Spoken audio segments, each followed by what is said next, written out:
Hello guys, panibagong araw na naman.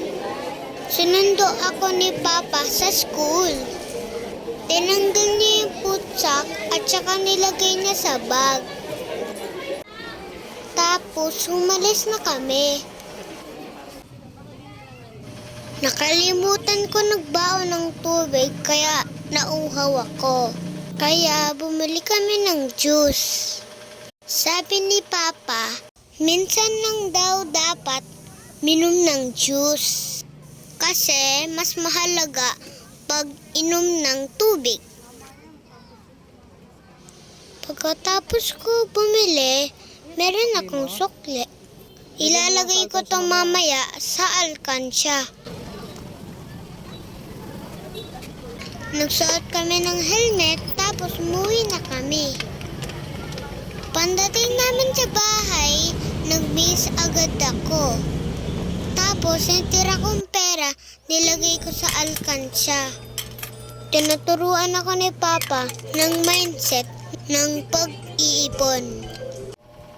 Kabilangan natin yung pera ko. Hawak ni Papa ang susi sa alkansya ko. Binigay niya sa akin para mabuksan ko ang alkansya para mabilang namin ang pera. Matagal na po ako nag-iipon.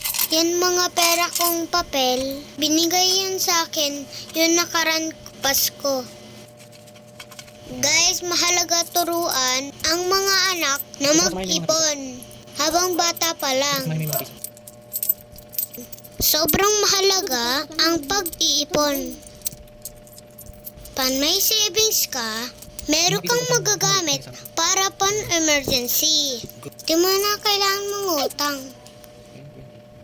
Pan may savings ka, mabibili mo at magagawa mo ang goals mo.